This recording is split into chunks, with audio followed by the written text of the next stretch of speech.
అతను నేచర్ ఏమంటే అండి, మెయిన్ డబ్బులు ఉన్నంత వరకు ఏ అమ్మాయినన్నా ఒక రాణిలాగా చూస్తాడు. డబ్బులు అయిపోయింది అమ్మాయి దగ్గర అంటే కారణాలు వెతుక్కొని ఏది చూసి ఈ అమ్మాయిని వదిలేయాలి అని వెతుక్కొని ఆ అమ్మాయిని ఘోరంగా మోసం చేసి నాశనం చేసి వదులుతాడు. ఇక్కడ నాశనం అయ్యేది అందరి దృష్టిలో ఒక అమ్మాయి కాదండి, ఒక కుటుంబం. ఈరోజు ఒక వీడియో ఏదైతే వచ్చిందో, నేను చైన్ వేస్తుండగా వచ్చిన వీడియో, అది ఏదో ఎఫెక్ట్స్తో తీసిన వీడియో అని చెప్పి నేను కాదందులో ఉండేది అని మాట్లాడుతున్నాడు. అలాంటి టెక్నాలజీ వాడాల్సిన అవసరం నాకు లేదు, అంతగా నాకు తెలియదు. మీరు చూసినట్టయితే ఈరోజు నేను ప్రెస్ క్లబ్ నేను ఒక్కదాన్నే వచ్చాను. ఇంకా ఎన్నో అన్నారు, వైఎస్ఆర్సీపీ వాళ్ళ దగ్గర 20 లక్షలు క్యాష్ తీసుకుంటే ఎవరైతే మీడియా ముందుకు రారు అని. క్యాష్ తీసుకోవాల్సిన అవసరం నాకేముందండి? నేను నా 1,20 లక్షల కోసం నేను పోరాడుతున్నాను. నేను నా 25 సవర్ల బంగారు కోసం నేను పోరాడుతున్నాను. ఇవి మీరు కేవలం బంగారు డబ్బులు అనుకుంటున్నారు. ఇది నా పిల్లల భవిష్యత్తు. నా పిల్లల భవిష్యత్తు కోసం నేను పోరాడుతున్నాను. నేను ఈరోజు అతను మాట్లాడాడు కిలాడి లేడీ, అందుకని మేము 2013 నుంచి మా పక్కనున్నారు, చిట్లు వేశారు చుట్టుపక్కల అని. మీరు ఎవరైనా సరే మీడియా పరంగా కానీ పోలీసుల పరంగా కానీ ఎవరైనా కూడా ఆ చుట్టుపక్కల వెళ్ళి ఒకసారి ఎంక్వైరీ చేశారంటే అది యాక్చువల్గా మా అమ్మగారి ఇల్లు. అక్కడ చీటీలు అలాంటివి ఏమీ లేవు. మా నాన్న రిటైర్డ్ అయిన తర్వాత అక్కడ ఇల్లు కట్టుకున్న తర్వాత కిరణ్ రాయల్ అక్కడ ఇల్లు కట్టాడు. అలా అతనితో నాకు పరిచయం అయింది. అతను మాయ మాటలకు నేను మోసపోయాను. నేను తేరుకునేసరికి నా చేతిలో ఏమీ లేకుండా పోయింది. ఈరోజు అతను నన్ను ఎన్నో విధాలుగా నా పైన కేసులున్నాయి కిలాడి లేడీ అంటున్నాడు. కేసులు ఉండడానికి కారణం, కేసులు ఉన్నది వాస్తవం అండి, నేను చెప్తున్నాను. ఆ కేసులు ఎందుకున్నాయంటే అతనికి నేను చేసిన ట్రాన్సాక్షన్ వల్ల, అతను నాకు చేసిన మనీ ట్రాన్సాక్షన్ వల్ల 1,00,000 రూపాయలు అతని మనిషికే నా అకౌంట్ నుంచి వెళ్ళిన దానివల్ల అది కేసు అయింది. ఆ కేసులో ఉండేవాళ్ళు నాతో పాటు ఉన్న అతను కిరణ్ రాయల్ అనే వ్యక్తి దగ్గర పనిచేసే ఒక అబ్బాయి. అతను కూడా జనసేనకి ఇంతకుముందు వర్క్ చేశాడు. ఆ అబ్బాయి ఈరోజు ఆ అబ్బాయిని కూడా మ్యానిపులేట్ చేశాడు డబ్బులు ఇచ్చి. ఎన్ని చేసినా నిజం అనేది ఎప్పటికన్నా బయట రావాలి. కాబట్టి నేను ఈరోజు మీకు చాలా చెప్పాలనుకుంటున్నాను నా వేదన. ఎందుకంటే ఒక అమ్మాయి బయట వచ్చి ఇలా చెప్పడం అనేది కుటుంబాలకు అందరికీ పరువు పోయిన ఇది నేను ఫేస్ చేశాను. ఎందుకంటే నాకు ఉన్న 2-3 కూడా నన్ను బ్లాక్ చేశారు. ఎందుకంటే నేను అందరు పరువు తీశాను అని వాళ్ళ ఉద్దేశంతో నన్ను బ్లాక్ చేయడం అనేది జరిగింది. అయినా పర్లేదు, ఎందుకంటే నా ఆపదలో నాకు ఎవరూ తోడు నిలబడలేదు. నా బిడ్డకి సర్జరీ అని చెప్పి కిరణ్ రాయల్కి నేను ఫోన్ చేసి నాకు డబ్బులు కావాలి ఎమర్జెన్సీ అంటే నానా మాటలు మాట్లాడి నా ఎంటీ చెక్ తీసుకొని 1 lakh రూపీ నాకు ఇచ్చాడు. ఇది ఎప్పుడంటే 1.5 months బిఫోర్. ఎంటీ చెక్, అది కూడా నేను ఎంటీ చెక్ ఇవ్వను అంటే లేదు ఎంటీ చెక్ కావాలి అని చెప్పి తీసుకున్నాడు. దానికి సాక్ష్యం అతనితో ఉండే వ్యక్తులే సాక్ష్యాలు, మా ఇంటి సీసీ కెమెరా ఫుటేజ్. ఆ తర్వాత అతను కాల్ చేసి నన్ను బెదిరించి చాలా అమానుషమైన మాటలు మాట్లాడి, ఇంటికి వస్తున్నాను, ఎవరిని పిలుచుకుంటావో పిలుచుకో, ఏం చేస్తావో చేసుకో అని చెప్పి బెదిరించి అరగంటలో మా ఇంటికి వచ్చి నన్ను దారుణంగా కొట్టాడు. కొట్టి అక్కడ మిద్ది పైన కెమెరా లేదు కాబట్టి ఆ ఫుటేజ్ నేను ఇవ్వలేకపోయాను. నేను కొట్టి తిరిగి అతను ఎంతో హుందాగా మా ఇంటి మెట్లు దిగి అతను వెళ్ళాడు. దానికి కావాల్సిన ఎవిడెన్సెస్ అన్నీ కూడా నేను ఇంతకుముందే ఒక ఛానల్కి కూడా నేను ప్రొవైడ్ చేయడం జరిగింది. మళ్ళీ ఇప్పుడు కూడా నేను ఒక్కసారి ఆ వాయిస్ రికార్డు వినిపిస్తాను.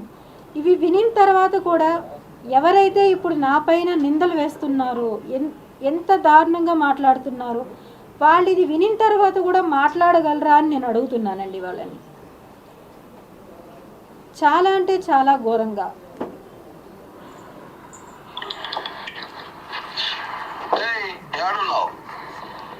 కాల్ చేస్తున్నా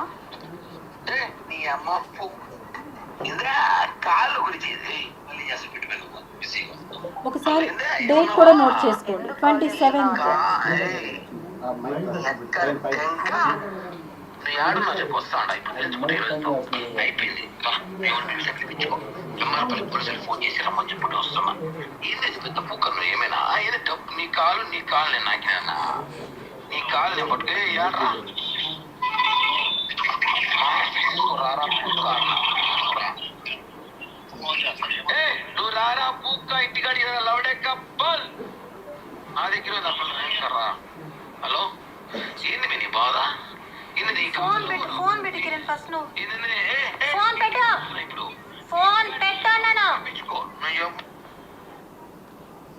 ఇలా బెదిరించిన ఒక 20 minutesకే అతను మా ఇంటికి వచ్చి ఈ ఫుటేజ్ మీరు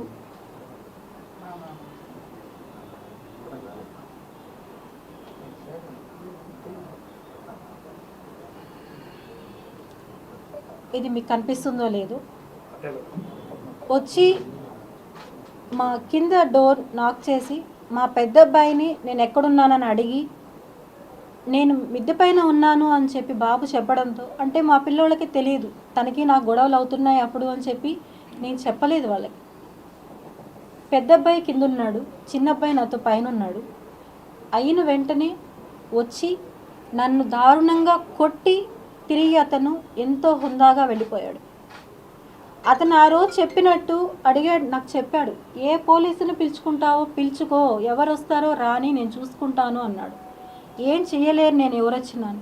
అతనికి ఆ ధైర్యం ఎలా వచ్చింది అంటే అతను కాన్ఫిడెంట్గా చెప్తాడు, నా వెనకాల జనసేన ఉంది, పవన్ కళ్యాణ్ గారు ఉన్నారు, నాదెండ్ల మనోహర్ గారు ఉన్నారు నా వెనకాల ఎవరేమంటారు వాళ్ళని, వీర మహిళలు ఉన్నారు నా వెనకాల అంటున్నాడు. వీర మహిళలు పవన్ కళ్యాణ్ గారు, నాదెండ్ల మనోహర్ గారు వీళ్ళందరూ కూడా అమ్మాయిల్ని మోసం చేయమని చెప్పి కిరణ్ రాయల్కి చెప్పారా? అమ్మాయిల్ని పవన్ కళ్యాణ్ గారు చాలా దృఢంగా చెప్పారు, ఎక్కడ ఆడపడుచు కష్టం వచ్చినా నేను నిలబడతాను అని. నేను 2 రోజులుగా పోరాడుతున్నాను. నిన్న ఒక నోటీస్ విడుదల చేశారు, పార్టీకి దూరంగా ఉండాలి కిరణ్ రాయల్ అని చెప్పి. అంతే తప్ప నాకు సపోర్టుగా ఇంతవరకు ఎవ్వరు కూడా ఒక్క కాల్ కూడా నాకు రాలేదు. అతను నన్ను ఇంత ఘోరంగా మాట్లాడుతున్నాడు, అవమానిస్తున్నాడు, ప్రాణహాని ఉంది, నా బిడ్డల్ని చంపేస్తానని బెదిరిస్తున్నాడు, రోడ్లో వెళ్తే యాక్సిడెంట్ చేపి చంపేస్తానంటున్నాడు. ఏవి కానీ రాలేదు. ఇంకొకటి, అతను చాలా ఒక మీడియాతో, ఆ మీడియా ఏదో కూడా నాకు తెలియదు, చెప్పాడు, చూపెట్టి బాండ్స్ చేతిలో పెట్టి చూపించేసి లాక్కొని తీసుకునేశాడు. మీరు గమనించారో లేదో బాండ్స్ అన్ని, ఇది దాని జిరాక్స్ కాపీస్. 2013 నుంచి మాకు కాంటాక్ట్ ఉంది. 2015-16లో అన్నీ తెగిపోయాయి బంధాలు. డబ్బులకి ఎటువంటి ఇది లేదు, క్లియర్ అయిపోయి ఆ అమ్మాయికి సెటిల్ చేసి పంపించేశాము అన్నారు. 9 years తర్వాత, ఆల్మోస్ట్ 10 years తర్వాత ఇప్పుడు మళ్ళీ ఆ టాపిక్ తీసుకొచ్చారు, డబ్బులకు అమ్ముడు పోయి అని చెప్పారు. డబ్బులకు అమ్ముడు పోయి నేను చేసుంటే 2023లో నాకు ఈ బాండ్ ఎందుకు రాయించాడు? తాను స్వహస్తాలతో, మీరందరూ చూసుంటారు, అతను నాకు డబ్బులు ఇస్తున్నాడు, నేను తీసుకుంటున్నాను, వీడియో నేను ఇచ్చాను, ఆమె తెలియకుండా నా మనుషుల దగ్గర వీడియో తీపిచ్చాను, ఆంధ్రజ్యోతి పేపర్లో డేట్ చూడండి అన్నాడు. 2023 డేట్. 2023లో నాకు అతను ఎందుకని ఇవ్వాల్సి వచ్చింది? ఇది ఏ ప్రెస్ వాళ్ళన్నా అడిగారా? ఏ పొలిటికల్ వాళ్ళైనా అడగగలిగారా? లేదు. ఎందుకని? పార్టీ ఇప్పుడు వాళ్ళది ఉందని అంటున్నారా? ఎందుకని? ఒక మహిళకు అన్యాయం జరుగుతుంటే ఎవరూ సపోర్ట్ రాకుండా నాకు న్యాయం ఎవరూ చేయలేకపోతున్నారు. అతను మాట్లాడే మాటలకి అందరూ వెనకాలండి కామెంట్స్ చేస్తున్నారు, నన్ను తప్పుగా మాట్లాడుతున్నారు. నేను చేసిన తప్పు, అతన్ని నమ్మడం నేను చేసిన తప్పు. నేను అందరి ముందు నేను ఒప్పుకుంటున్నాను, నేను అతన్ని నమ్మడం నేను చేసిన తప్పు. 2015లో క్లియర్ అయిపోయిందని చెప్పిన అతను ఎందుకు ఇవ్విచ్చాడు? ఎందుకు 2025కి 26కి నాకు 2 చెక్స్ ఇవ్వడం జరిగింది? ఎందుకని ఇచ్చాడు నాకు? ఇవి లావాదేవీలు లేవు అని చెప్పాడు ఆర్థికంగా. ఎందుకు జరిగాయి ఇవి? 2015లోనే ముగిసిపోయి ఉంటే 2022 ఈ వీడియో మీరైతే చూసారంటే, నేను అతను నా పిల్లలతో సహా మేము బయట ఉన్నప్పుడు ప్రెస్ మీటింగ్లో ఈ మొబైల్తోనే షూట్ చేయబడిన వీడియో ఇది. అతను ప్రెస్ వాళ్ళతో మాట్లాడుతుండగా నేను తీసిన వీడియో ఇది. కావాలంటే మీరు నా మొబైల్ చెక్ చేసుకోవచ్చు. ఇందులో నుంచి తీసామా లేదా అనేది కూడా మీరు చెక్ చేసుకోవచ్చు. అలాంటప్పుడు అతను 2022లో కూడా ఎందుకు నాతో కాంటాక్ట్లో ఉన్నాడు అతను?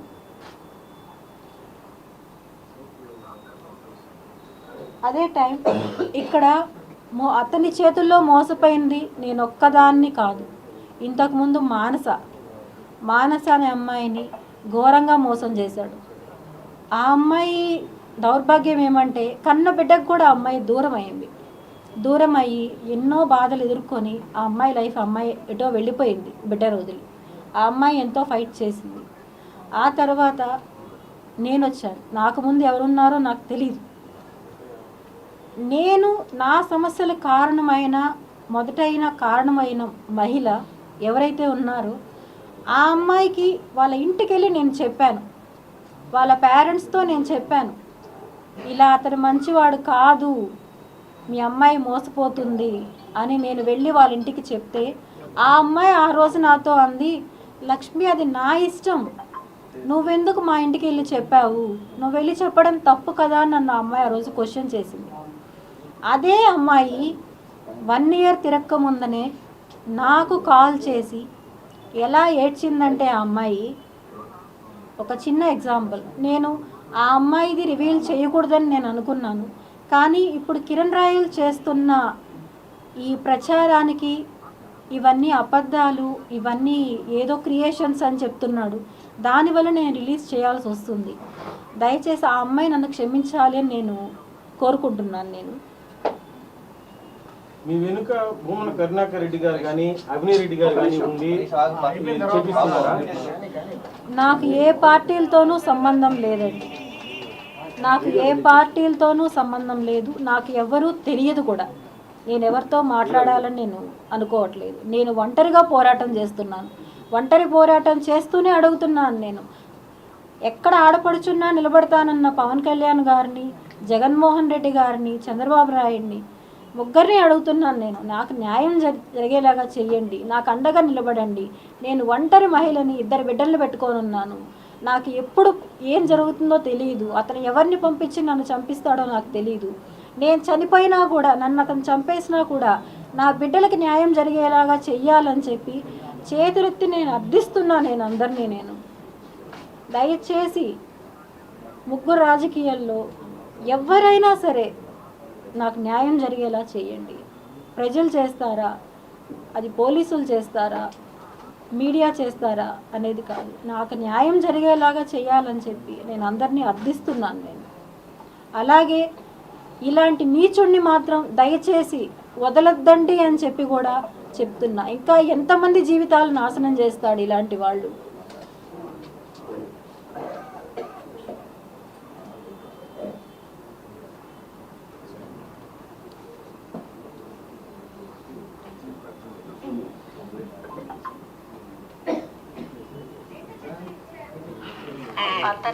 అదే అంటున్నా, అతనితో ఉండే వాళ్ళే నాకు చెప్పారు, అక్క నువ్వు బాధపడతావు,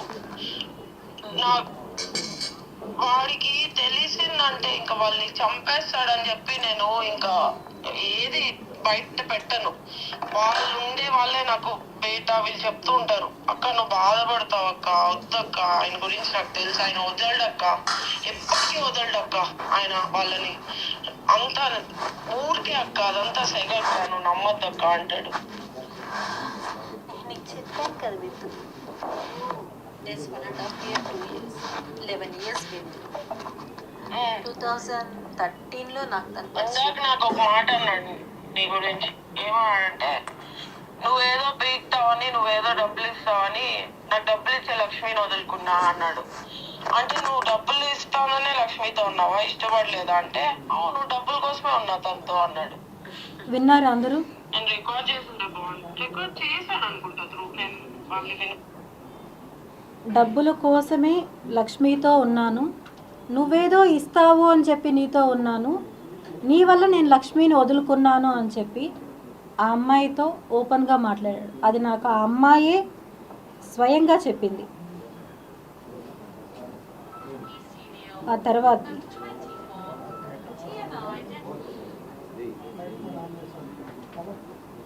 పేపర్లో రాసి పంపి వాట్సాప్ అన్నాడు. నాకు ఎట్లా గుర్తుంటాయి అవన్నీ? సేమ్ అదే, నేను కూడా అదే అంటున్నా. ఎలా గుర్తుంటాయి అవన్నీ? ఓన్లీ నేను క్యాష్ పరంగా ఇచ్చింది మాత్రం ఇస్తాడంట తిరిగి.